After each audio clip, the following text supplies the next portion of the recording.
नमस्कार। Personal finance के हमारे खास शो योर मनी में आपका स्वागत है। एक बार फिर से हम लेकर हाजिर हैं हमारा खास शो योर मनी, जहां हम आपको बताते हैं कि ज़िंदगी के हर कदम पर पैसों की ज़रूरत को आप किस तरीके से पूरा कर सकते हैं, उसको कैसे प्लान कर सकते हैं और अपने पैसे को आगे कैसे बढ़ा सकते हैं, मोटा मुनाफा कमा सकते हैं। ये तमाम चीज़ें जानना है तो हमारे कार्यक्रम से जुड़े रहिए। और आप चाहे तो आप भी अपने सवाल हमें भेज सकते हैं ईमेल के जरिए yourmoney@nw18.com पर, या फिर व्हाट्सएप कर सकते हैं आप अपना सवाल 7045220000 पर, या फिर आप फेसबुक या एक्स पर जब आप ये कार्यक्रम लाइव देख रहे हैं उस वक्त भी हमें अपने सवाल वहाँ पर भेज सकते हैं, दर्ज कर सकते हैं। हम आपके सवाल लेंगे और आगे बढ़ेंगे।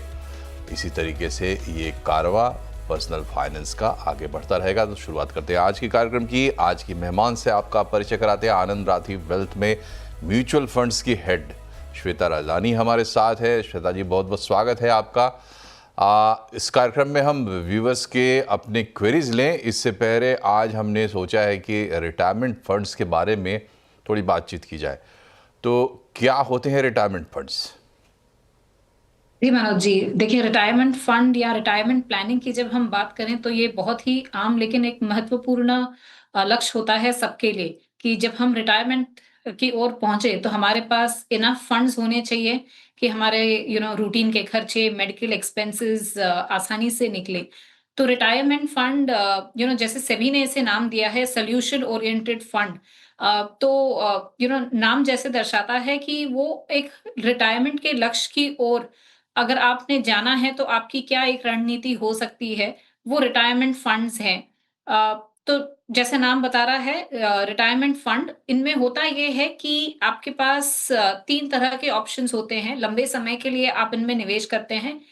इनमें 5 साल का एक लॉक इन होता है या जब तक आप रिटायरमेंट की उम्र पे पहुँच रहे हैं, जो भी पहले होगा उतना आपके पास एक लॉक इन पीरियड होता है, तो आप आइडियली एक लंबा समय दे रहे हैं। 3 वेरिएशंस में आते हैं। एक होते हैं एग्रेसिव या प्योर इक्विटी रिटायरमेंट फंड, दूसरे होंगे डेट ओरिएंटेड रिटायरमेंट फंड और तीसरी कैटेगरी होती है हाइब्रिड रिटायरमेंट फंड की। अब हाइब्रिड में आपके पास फिर से इक्विटी ओरिएंटेड हाइब्रिड हो सकते हैं या डेट ओरिएंटेड हाइब्रिड हो सकते हैं। अब रणनीति फंड्स में ये होती है कि अगर आप 20 या 30 या 40 साल के हैं तो आपको इक्विटी ज़्यादा चाहिए अपने पोर्टफोलियो में, तो आप इक्विटी ओरिएंटेड रिटायरमेंट फंड की ओर निवेश कर सकते हैं। और जैसे-जैसे अगर उम्र बढ़ती जाती है और आप रिटायरमेंट के नज़दीक जा रहे हैं, तो आप एक ट्रांज़िशन कर सकते हैं from equity, pure equity to equity hybrid to conservative या डेट हाइब्रिड और फिर डेट रिटायरमेंट फंड की ओर आप चलें। काफ़ी सारे फंड्स ऐसे होते हैं जो आपको एक ऑटो शिफ्ट या ऑटो स्विच का ऑप्शन देते हैं कि जैसे आपकी उम्र बढ़ेगी, वो फंड मैनेजर ही आपके लिए आपकी एसेट एलोकेशन या प्लान चेंज करता चलेगा। या अगर आप ऐसे निवेशक हैं जो जोखिम थोड़ा ज़्यादा ले सकते हैं या कम ले सकते हैं, तो आप एक ही प्लान चुनें और ऑटो शिफ्ट के प्लान में ना जाएँ, तो वो भी आपके पास एक दूसरा ऑप्शन रहता है। लेकिन हम देखें तो ये जो सॉल्यूशन ओरिएंटेड कैटेगरी सेबी ने 2018 से शुरू की, पिछले 3 से 4 सालों में हमने यहाँ पे काफ़ी इंटरेस्ट बढ़ता देखा है। आज के दिन पे अगर मैं कहूँ तो यहाँ पर कम से कम 29 फंड हैं, जहाँ पे 32,000 करोड़ का एयूएम है, जो फंड मैनेजर्स मैनेज करते हैं। श्वेता जी, ये बताइए कि हिस्ट्री क्या है और आपके एक्सपीरियंस से आपने रिसर्च में आपने क्या पाया है रिटायरमेंट फंड्स के बारे में? जी, अगर मैं हिस्ट्री की बात करूँ तो देखिए यहाँ काफ़ी फंड्स के पास लंबा ट्रैक रिकॉर्ड नहीं है। तो अगर मैं जैसे मैंने कहा यहाँ पे 29 फंड हैं आज के दिन में, लेकिन 2 ही ऐसे फंड होंगे जिनकी लंबे समय की हिस्ट्री है। 7 ऐसे फंड हैं यहाँ पर जिनकी हिस्ट्री एक्चुअली अगर आप देखोगे तो 10 साल से ऊपर की है और 19 ऐसे फंड होंगे जहाँ 5 साल का ट्रैक रिकॉर्ड होगा। पिछले 1 साल में हमने यहाँ पे 30% से एयूएम बढ़ता हुआ देखा है। तो ये इनकी हिस्ट्री है, लेकिन आज के दिन पे अगर मैं कहूँ तो जो इक्विटी ओरिएंटेड आपके रिटायरमेंट फंड्स है, वहाँ एसेट्स ज़्यादा है। मतलब ये दर्शा रहा है कि कहीं न कहीं आज के दिन पे निवेशक की जो इक्विटी ओरिएंटेशन है वो ज़्यादा है। तो करीबन 17 फंड्स ऐसे हैं 29 फंड्स में से जो प्योर इक्विटी ओरिएंटेड रहे हैं।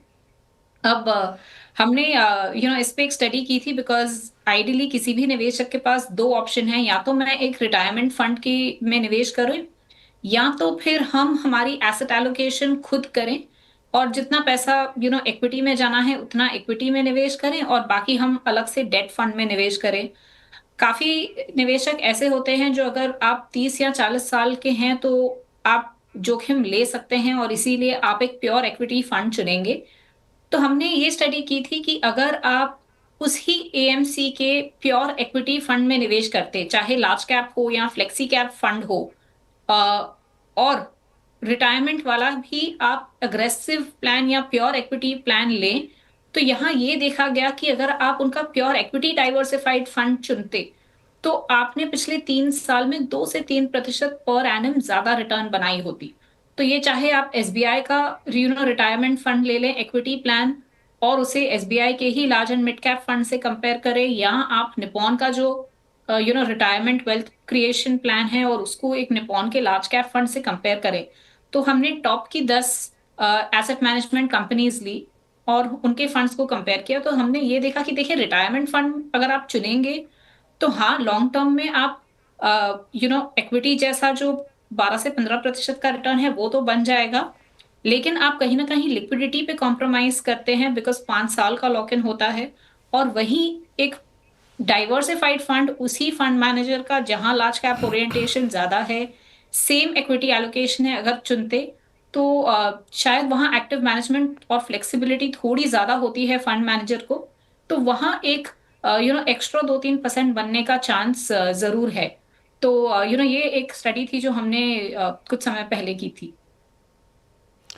श्वेता जी, ये बताइए कि रिटायरमेंट फंड जैसे हम अलग अलग तरह के फंड्स हम देखते हैं, बात फिर वहीं इक्विटी पे आती है, मिड कैप, लार्ज कैप, है ना, स्मॉल कैप और डेट की। तो ये फंड अलग हैं, इसको ये हम मेरे लिए एक अपॉर्चुनिटी भी है, मेरे लिए एक चैलेंज भी है। चैलेंजेस क्या है, मतलब क्यों चुने, कैसे चुने, इसके बारे में क्या राय है आपकी? जी, देखिए कैसे चुने, तो कुछ चीजें जो किसी को भी ध्यान में रखनी चाहिए।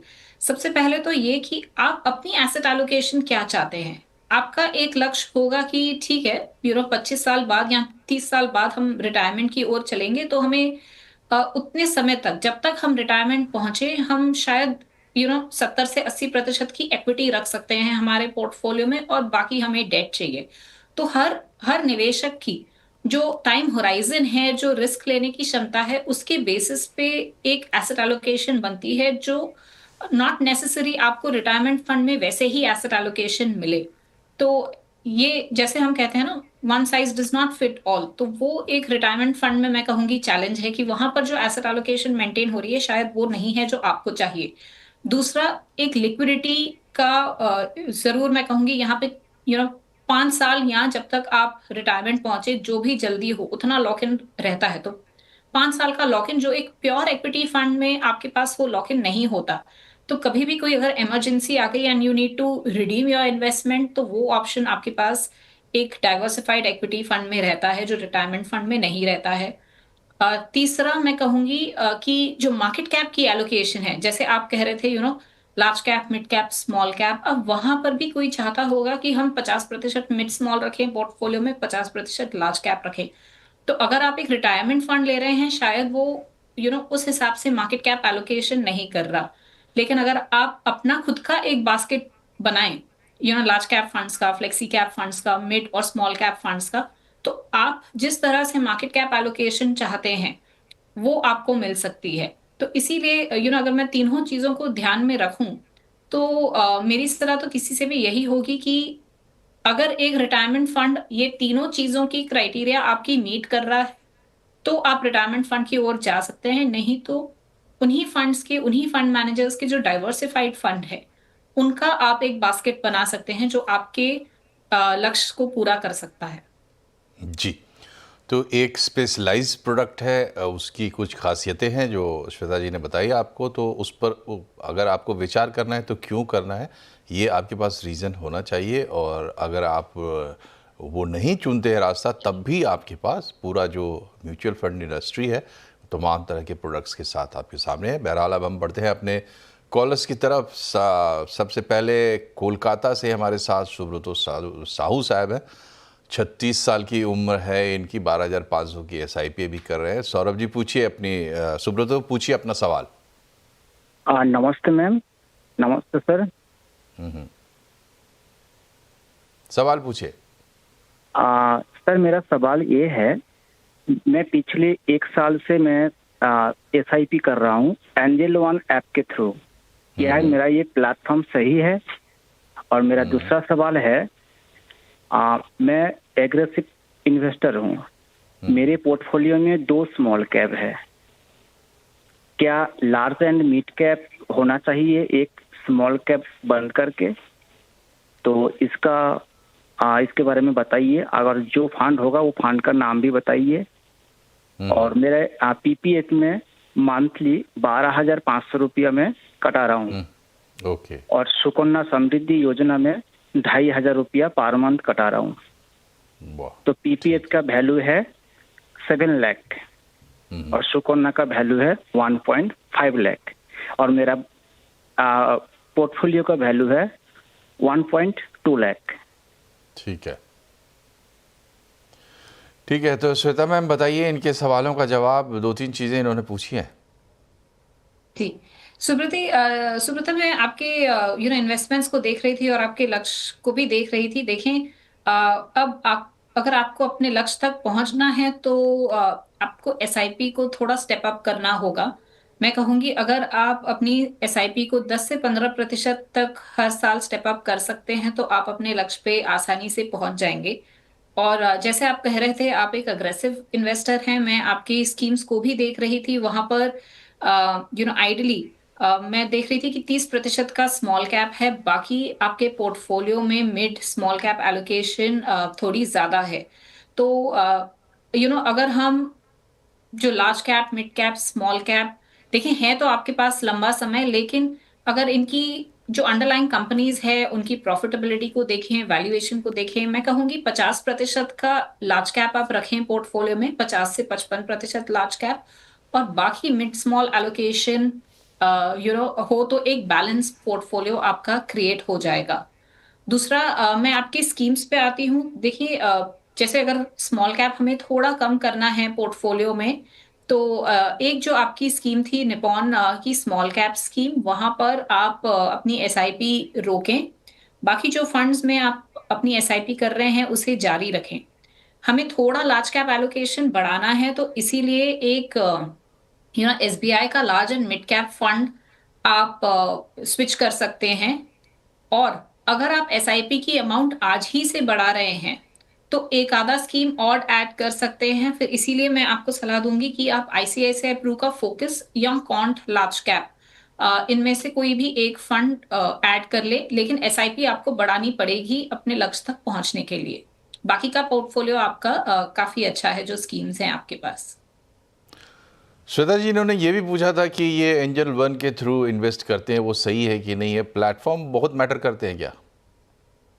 देखिए, प्लेटफॉर्म जब आप चुनते हैं तो अब मैं समझ रही हूँ कि आप डायरेक्टली निवेश कर रहे हैं, इसीलिए प्लेटफॉर्म का जो ईज है वो आपने ध्यान में रखना चाहिए। अगर आप उस प्लेटफॉर्म से कंफर्टेबल हैं, आपको ट्रांजैक्शंस डालने में कोई तकलीफ नहीं हो रही है, KYC का इशू नहीं आता है, जब भी आप परचेज या रिडेम्पशन करते हैं तो बैंक अकाउंट से पैसे सही से निकल जाते हैं, तो फिर आप वो प्लेटफॉर्म कंटिन्यू करें।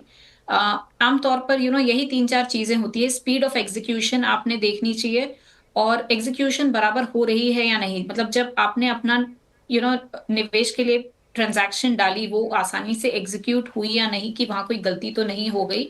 और बार बार आपको KYC के लिए अपडेशन की रिक्वेस्ट तो नहीं आती, जो आमतौर पर जरूरत नहीं होती।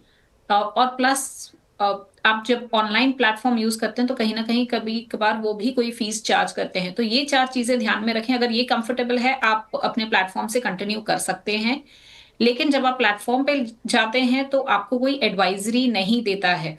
तो उसके लिए या तो इन शोज के थ्रू आप अपना पोर्टफोलियो की जांच जी। करवाते रहें एट अ रेगुलर फ्रीक्वेंसी। तो ट्रांजैक्शनल इंपॉर्टेंस है प्लेटफॉर्म का, उस पर ही ध्यान रखें। बढ़ते हैं अगले कॉलर की तरफ। केतन यादव हैं हमारे साथ, गुरुग्राम से, 32 साल के हैं। एसआईपी इनकी चल रही है 1.16 लाख की। केतन, पूछें अपना सवाल। Good afternoon sir, good afternoon ma'am. मेरी वीकली SIP चल रही है 4 फंड्स में 4000 and funds are basically Nippon large cap, Quant small cap, Quant mid cap and पारस्परिक फ्लेक्सी कैप। इसके अलावा 3 मेरी 2-2 हज़ार की वीकली SIPs है। PGIM ग्लोबल अपॉर्चुनिटी फंड, आपका Motilal momentum fund and Invesco infrastructure fund, और एक मंथली डेट फंड में मेरी इन्वेस्टमेंट है और 20,000 into ICICI all season bond fund. So target is I'm expecting looking at 10 CR into a 15-20 years of timeline. ठीक है ma'am, बताएं इनके सवाल का जवाब। जी केतन जी, आपका जो लक्ष्य है 10 करोड़ पे पहुंचने का, देखिए अगर आप 5% से अपनी SIP को स्टेप अप कर सकते हैं हर साल, तो आप 10 करोड़ पे आसानी से पहुंच जाएंगे। और इसके अलावा जो पोर्टफोलियो में मैं देख रही थी, देखिए कुछ चीजें हैं जो आप कर रहे हैं। जैसे आपके पास एक मोमेंटम फंड है। अब मोमेंटम फंड ऐसा होता है जहां आपको टाइमिंग की जरूरत हो जाती है, बिकॉज मोमेंटम जो एक स्टाइल है वो हर मार्केट में काम नहीं करता। तो अगर आप उसे क्लोजली टाइम नहीं कर पाते, तो मेरी सलाह तो यही रहेगी कि आप वहां SIP रोक लें और एक डाइवर्सिफाइड फंड में निवेश करें। इसके अलावा आपके पास एक ग्लोबल फंड है जो ICICI जो PGIM का अपॉर्चुनिटीज ग्लोबल अपॉर्चुनिटीज फंड है। अब जो इंडिया का व्यू है, जो इंडियन इक्विटीज पे हम देख रहे हैं कि it's expected to be the fastest growing economy, तो मैं कहूंगी जो डोमेस्टिक या इंडिया ओरिएंटेड फंड्स हैं वहां रहना ज्यादा बेहतर होगा। तो इसके ये 2 फंड्स में आप SIP रोक के ICICI प्रू की एक डिविडेंड यील्ड फंड में SIP बढ़ा सकते हैं। इसके अलावा एक आप चाहें तो DSP का large and mid cap fund भी ले सकते हैं। आपके पास जो ICICI प्रू का ऑल सीजन फंड चल रहा है, अब मैं कहूंगी उसके बेटर ये रहेगा कि आप एक आर्बिट्राज फंड में चले जाएं। तो कोटक का जो इक्विटी आर्बिट्राज फंड है वो आप ले सकते हैं। अगर आप इसे कुछ इमरजेंसी या लिक्विडिटी नीड के लिए रख रहे हैं, तो अगर ये पैसे लॉन्ग टर्म के लिए हैं तो आप इसे इक्विटी में मूव कर सकते हैं। इसे डेट में रखने की जरूरत वैसे नहीं है। चलिए, तो यहाँ पर एक छोटे से ब्रेक के लिए हम रुकते हैं, लेकिन कॉलर्स हमारे साथ और भी हैं, तो ब्रेक के बाद लौटेंगे, कॉलर्स के क्वेरीज लेंगे। छोटे से ब्रेक के बने रहिए।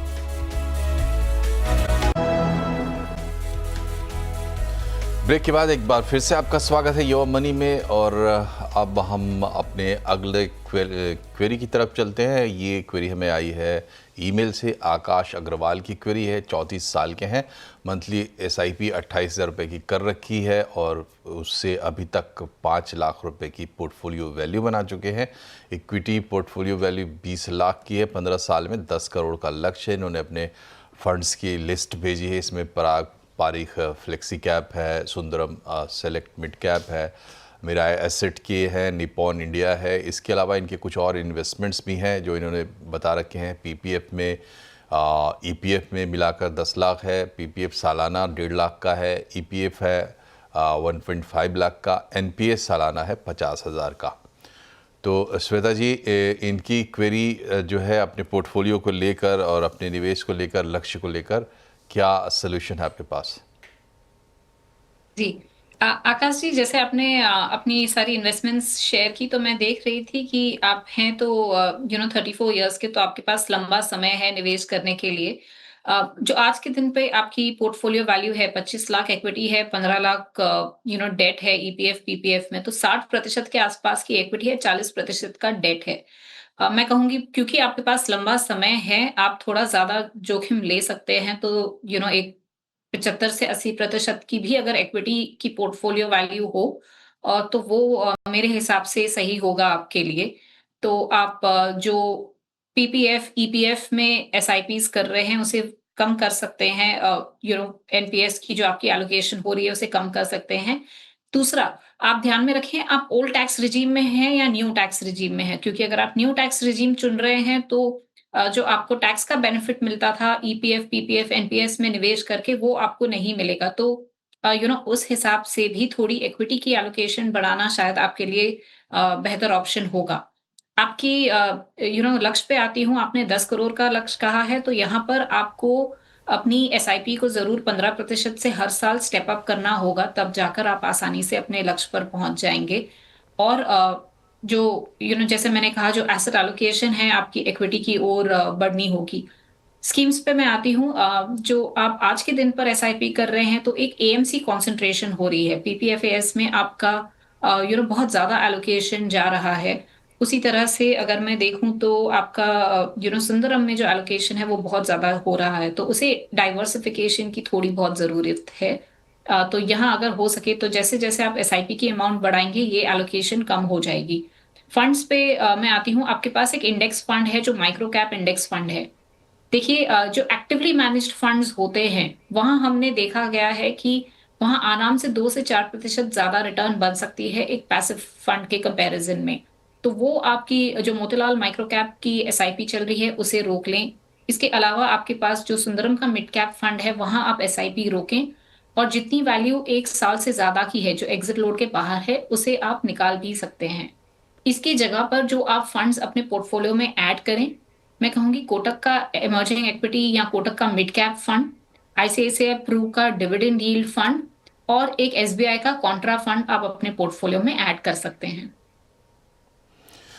जी, तो ये रही सलाह आपके लिए आकाश जी। और श्वेता जी ये बताइए कि ये जो सवाल आता है बार-बार, प्रोडक्ट्स इतने हैं मार्केट में, लोग लेते हैं, कई बार उनको लक्ष्य अपने समझ में नहीं आते, क्या होता है? जैसे आपने सजेस्ट किया कि भई अगर आप न्यू टैक्स रिजाइम में आ गए हैं, तो आपको कुछ चीज़ें हैं जिनका टैक्स बेनिफिट नहीं मिलेगा, तो फिर आप उनको प्योरली आपको उनको मॉनेटरी बेनिफिट के हिसाब से देखना चाहिए। तो इस लिहाज से आपकी क्या सलाह है लोगों को, क्या देखें जब वो इन्वेस्ट करने आते हैं तो? देखिए 3-4 चीज़ें तो बहुत कॉमन होती है जो मैं कहूँगी जब भी आप प्रोडक्ट इवैल्यूएट कर रहे हैं, आप उसे ज़रूर ध्यान में रखें। सबसे पहला ये कि क्या वो आपको इन्फ्लेशन एडजस्टेड रिटर्न दे रहा है और ज़्यादा कहाँ मिल रहा है। तो जैसे काफ़ी सारे निवेशक ऐसे होते हैं जिन्होंने शायद बैंक अकाउंट में या एफडी में पैसे रखे होंगे, जो एक्चुअली इन्फ्लेशन जो हमें मैटर करती है, ये इन्फ्लेशन नहीं जो गवर्नमेंट पब्लिश करती है, लेकिन जहाँ-जहाँ हम खर्च करते हैं, उसकी अगर महँगाई देखें तो 6 से 7% की तो होती है। तो अगर वहाँ उससे भी कम रिटर्न बन रहा है, तो वो ऐसी प्रोडक्ट कैटेगरीज़ है जो आपने नहीं चुननी है। दूसरा, हर प्रोडक्ट में एक जोखिम होता है। अब टेक्निकली हम कहें तो उसे मेजर करने के भी तरीके होते हैं, बीटा होता है, स्टैंडर्ड डेविएशन होता है और काफ़ी प्रोडक्ट्स का ये पब्लिक डोमेन में अवेलेबल भी होता है। तो वो आप चेक करें कि किस प्रोडक्ट में आपको जोखिम कम मिल रहा है लेकिन रिटर्न थोड़ी ज़्यादा मिल रही है। तो हर जो रिस्क एडजस्टेड रिटर्न हम कहते हैं वो ज़्यादा मिले। लिक्विडिटी आप चेक करें, कई सारे प्रोडक्ट्स में लिक्विडिटी बहुत लंबी होती है। जैसे पीपीएफ में अगर आप निवेश कर रहे हैं तो 15 साल के लिए आपके पैसे लॉक इन हो जाते हैं। अगर आप पोस्ट ऑफिस सेविंग स्कीम्स में करें तो कई सारी वहाँ पर भी 5 साल के लॉक इन होते हैं।